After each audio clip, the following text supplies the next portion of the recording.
Attends,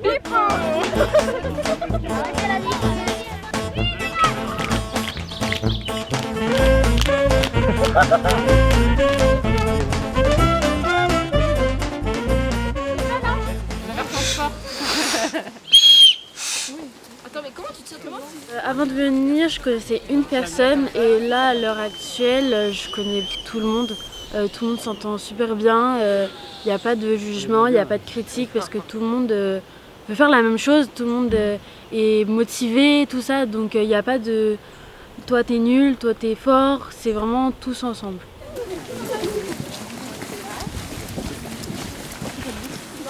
C'est ça, il est incroyable. On apprend surtout comment animer les enfants, comment faire une activité aussi pour les intéresser et on remarque que finalement en fait animateur, il faut vraiment des capacités et c'est pour ça que cette formation est très intéressante, c'est qu'elle nous apporte réellement toutes les connaissances qu'on a besoin en fait. Pour le BAFA, il y a trois passages obligatoires. Il y a un passage base, on appelle la formation base, une partie stage, si la formation base est validée, et enfin, si les deux premières parties sont validées, il y a une formation approfondissement. Donc là, on a la première partie, formation de base. Déjà, c'est de leur faire, dans un premier temps, découvrir le métier, comprendre quelques astuces pour bien exercer le rôle d'animateur. Et là-bas avec l'équipe J'appréhende un peu le fait d'animer parce que c'est très stressant. J'ai déjà créé mon petit jeu au sein du groupe. Du coup, je me suis mis en situation et normalement, je suis quelqu'un de joyeuse, de heureuse, quelqu'un qui sourit beaucoup. Et là, durant mon animation, j'étais très pointue, je souris pas vraiment. Du coup, j'ai peur que ça fasse pareil avec les enfants. Au lieu de leur dire que c'est un miroir, nous on va leur dire que c'est des lunettes de Corrigan. Et on marche en tenant les lunettes comme ça. L'UBAPAR, c'est un organisme qui dynamise le territoire breton. Donc c'est pour ça que j'ai voulu participer et je trouve ça intéressant. Leurs valeurs aussi, par exemple l'écologie, il y a une forme de respect, etc. C'est très intéressant. Et puis on me l'a conseillé aussi comme un organisme qui est plutôt performant et qui forme très bien. Et voilà, on fait vivre nos campagnes et ça fait plaisir. Alors que moi là-bas justement, j'ai tendance à, quand j'étais plus jeune, j'ai voulu les grandes villes, Rennes, Paris, tout ça. Et en fait non, ça fait plaisir d'essayer d'aider au développement alors à notre petite échelle.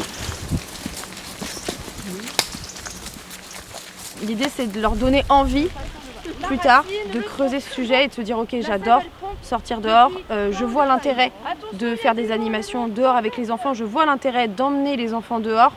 Donc du coup je vais de moi-même chercher qu'est-ce que je peux faire, des animations, etc. Et voilà, n'hésitez pas à vous mettre par 2, 3 si vous voulez, pour faire des recherches. En gros, je pense que l'approfondissement, c'est passer du côté on est stagiaire, animateur, etc. On assume en fait notre statut, on va dire, d'adulte, on gère des enfants, on en est responsable. Et l'approfondissement, c'est vraiment mettre en pratique du coup tout ce qu'on a appris et montrer aux autres que ouais, on est des animateurs, quoi. Ce qui m'a amené ici, c'est vraiment le côté nature et le fait d'être dans un parc. Parce que j'habite pas du tout ici, j'habite à côté de Bordeaux. Et vraiment, on a cherché longtemps et j'aurais peut-être pu retrouver d'autres personnes avec lesquelles j'étais durant mon BAFA base. Et là, je suis totalement sortie de ma zone de confort, je suis allée avec d'autres personnes. Mais c'est bien aussi parce que les équipes, même en animation, on ne sera pas toujours avec les mêmes équipes. Et puis même dans ce cadre-là, c'est vachement bien. Allez, tuto. Alors, faut vous rapprocher. Moi j'ai fait le choix de faire interne parce qu'on peut aussi faire des BAFA qui sont externes, donc on rentre chez nous le soir pour justement cette cohésion d'équipe. Donc c'est important de bien connaître les gens et forcément quand on vit 24 heures sur 24 on connaît mieux que si on reste jusqu'à 22 heures et après on rentre chez nous. L'avantage d'être là comme ça en 24-24 pendant une semaine tous ensemble, c'est que ça leur donne un petit aperçu de ce que c'est qu'un rythme de colo. Oui, on se lève très tôt, on se couche tard. On finit de travailler souvent tard, le soir, donc on est fatigué, etc. Et ils se rendent compte déjà un petit peu de ce que c'est. Et là, il n'y a pas d'enfants.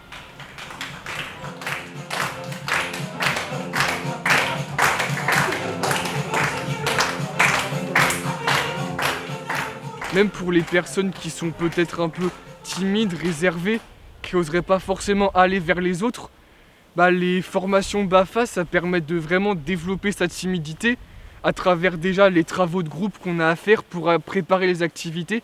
Donc ça permet de proposer ses idées, On peut compter sur les gens de notre groupe qui, si jamais on se sent vraiment pas bien, peuvent nous aider, nous donner des idées. Donc on est vraiment dans un esprit de groupe, de cohésion. C'est ça qui fait la force du BAFA. En fait, notre taf, c'est juste de rendre les enfants heureux, en fait.